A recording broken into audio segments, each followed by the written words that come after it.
अगर आप बिना रूल समझे प्रॉफर्म के चैलेंज परचेज कर रहे हो ना, दैट मीन्स आप अपने पैसे वेस्ट कर रहे हो। क्या होता है ना, हर एक प्रॉफर्म में कुछ ऐसे रूल्स होते हैं जो सिमिलर होते हैं बट अलग अलग वे होता है एक प्रॉफर्म का उस रूल को आपके सामने प्रेजेंट करने का। फॉर एग्जाम्पल, कई प्रॉफर्म में क्या होता है कि डेली ड्रॉडाउन जो होता है वो 4% का होता है, कुछ प्रॉफर्म में 5% का होता है। ड्रॉडाउन तो सब में है बट क्या है, डिफरेंस है। ऐसे ही कुछ कॉमन रूल्स आज मैं आपको बताने वाला हूं जो मोस्टली हर प्रॉफर्म में होते हैं और आपका वो जानना बहुत जरूरी है। किसी में अलग वे में होते हैं, किसी में अलग वे में होते हैं। Hi everyone, my name is Saket and welcome back to official video of funding frontier YouTube channel. तो आज की वीडियो में मैं आपको बताने वाला हूं कि मोस्टली प्रॉफर्म में क्या क्या रूल्स होते हैं जो आपको जानना बहुत जरूरी है। क्योंकि अगर आप ए नाम की प्रॉफर्म को ट्रेड करके आ रहे हो फंडिंग फ्रंटियर में या किसी और प्रॉफर्म में, तो आपका ये जरूरी नहीं है कि उसमें जो रूल्स होंगे वही इसमें होंगे। तो आपको रूल्स तो पता होंगे या रूल्स नहीं भी पता होंगे, तो आपको पता होना चाहिए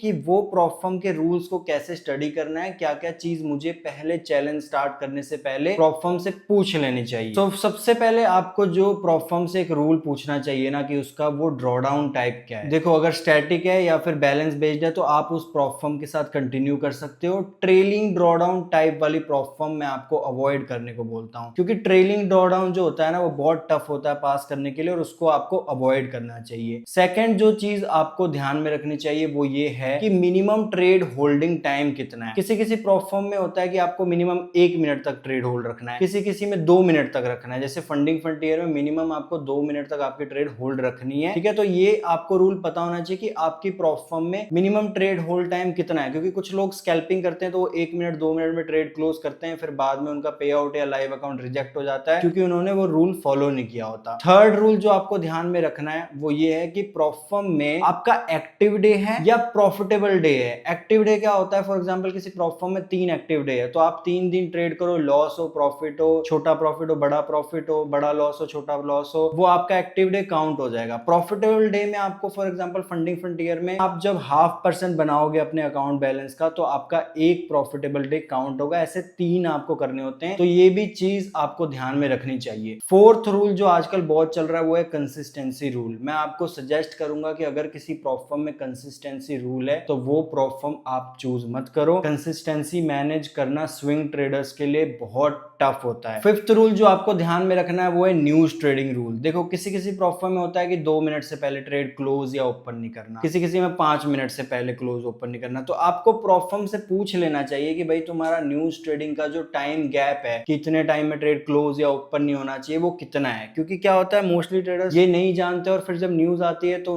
उनका ट्रेड या तो एसएल हिट हो जाता है या फिर टीपी हिट हो जाता है, तो फिर वो रूल ब्रीच हो जाता है। सिक्स्थ रूल जो आपको जानना चाहिए वो ये है कि आपके प्लेटफॉर्म में पर ट्रेड रिस्क रूल कितना है। जैसे फंडिंग फ्रंटियर में आप एक ट्रेड में 2% से ज्यादा रिस्क नहीं कर सकते हो, किसी किसी प्लेटफॉर्म में 3% होता है। तो आपको ये जानना बहुत जरूरी है कि आप एक ट्रेड में कितना परसेंट से ज्यादा रिस्क नहीं कर सकते हो, ठीक है। नहीं तो फिर क्या होता है, लोग ट्रेड लेते हैं, फिर उनका 2% या 3% का रूल होता है उस प्लेटफॉर्म में, वो हिट हो जाता है। दैट मीन्स कि आपने रूल ब्रीच कर दिया और लोगों को ये पता ही नहीं होता। सेवंथ रूल जो आपको पता होना चाहिए वो ये होना चाहिए कि max trade lot size rule कितना है। जैसे कुछ कुछ प्लेटफॉर्म में होता है कि आप इतने से ज्यादा बड़ा लॉट किसी अकाउंट में किसी ट्रेड में नहीं ले सकते हो। जैसे 5K के अकाउंट में फंडिंग फ्रंटियर में आप 1 लॉट से ऊपर नहीं ले सकते हो, राइट। किसी किसी प्लेटफॉर्म में मार्जिन रूल होता है, तो आपको ये पूछना पड़ेगा कि मैक्स लॉट साइज रूल कितना है, सो दैट आप उसको भी ब्रीच ना करो। अगर मार्जिन रूल है तो आपको अपना मार्जिन परसेंट भी मेंटेन रखना पड़ेगा। एंड वन मोर रूल जो लोगों को पता होना चाहिए, कुछ प्लेटफॉर्म्स में क्या होता है, अगर आप कोई गलती करोगे ना सीधा आपका अकाउंट ब्रीच हो जाएगा। कुछ कुछ प्लेटफॉर्म में आपको सॉफ्ट ब्रीच मिलता है। Soft breach is like an alarm कि आपको मान लो आपने कोई गलती की, प्लेटफॉर्म की तरफ से अलार्म आया कि आपने एक गलती की, आपका अकाउंट अभी हम ब्रीच नहीं कर रहे बट सॉफ्ट ब्रीच डाल रहे हैं। तो सॉफ्ट ब्रीच 1 या 2 होता है, उसके बाद अकाउंट ब्रीच हो जाता है। तो ये एक लाइफलाइन की तरह होती है। तो आपको प्लेटफॉर्म में जानना बहुत जरूरी है कि आपके पास सॉफ्ट ब्रीच है या नहीं है। अगर सॉफ्ट ब्रीच है तो अगर आप कोई गलती कर दोगे तो आप एक बार के लिए तो बच जाओगे, लेकिन अगर सीधा हार्ड ब्रीच का रूल है ना तो आप कोई भी गलती करोगे तो सीधा आपका अकाउंट ब्रीच होगा, कोई भी चांस आपको नहीं मिलेगा। अनदर अनदर रूल जो आपको ध्यान में रखना चाहिए वो ये है कि आपका मार्टिंगल रूल क्या है। कुछ लोग होते हैं ना जो ट्रेड मार्टिंगल वे में ट्रेड करते हैं, जैसे मान लो उन्होंने 1 लॉट ले लिया, फिर 2 लॉट ले लिया, फिर 3 लॉट ले लिया। तो आपको ये पता होना चाहिए कि जिस भी प्रॉप फर्म में आप ट्रेड कर रहे हो उसमें मार्टिंगल रूल क्या है। अगर मार्टिंगल बिल्कुल भी अलाउड नहीं है तो आप एक पोजीशन से ज्यादा ओपन नहीं कर सकते हो। अगर मार्टिंगल अलाउड है तो आपको ये चैट सपोर्ट से कंफर्म करना बहुत जरूरी है। लास्ट रूल जो आपको पता होना चाहिए कि वो प्रॉप फर्म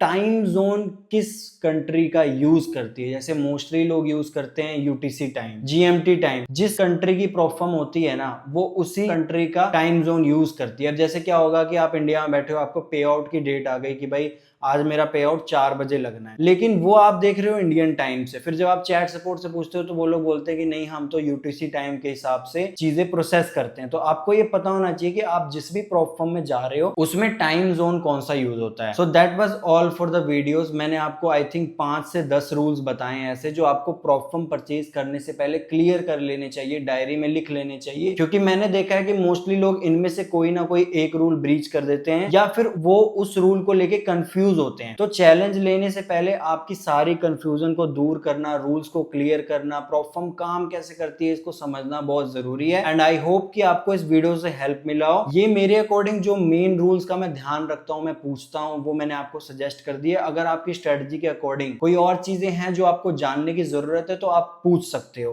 राइट? कमेंट कर देना, या फिर आप फंडिंग फंडियर के डिस्कॉर्ड में जाके भी आप परचेज कर सकते हो अगर आपको कोई चीज की कंफ्यूजन हो, राइट? जीमेल पे रिप्लाई हमेशा लेट आता है। अगर आपको इंस्टेंट रिप्लाई चाहिए या विद इन 1 आवर में रिप्लाई चाहिए तो आप हमेशा प्रॉप फर्म से ना डिस्कॉर्ड में बात किया करो। डिस्कॉर्ड इज ए प्लेटफॉर्म जहां पे प्रॉप फर्म अपने मॉड्स रखती है और वो मॉड्स आपको मोस्टली इंस्टेंट रिप्लाई करते हैं, राइट? तो आई होप आपके बहुत सारे डाउट्स क्लियर हुए होंगे एंड आप अब प्रॉप फर्म चैलेंज परचेज करने से पहले इन रूल्स का, इन चीजों का ध्यान रखना। एंड इस चैनल को सब्सक्राइब जरूर करना क्योंकि बहुत इंफॉर्मेटिव वीडियो प्रॉप फर्म से रिलेटेड यहाँ पे आती रहती है। एंड मैं आपको मिलता हूँ नेक्स्ट वीडियो में। बाय।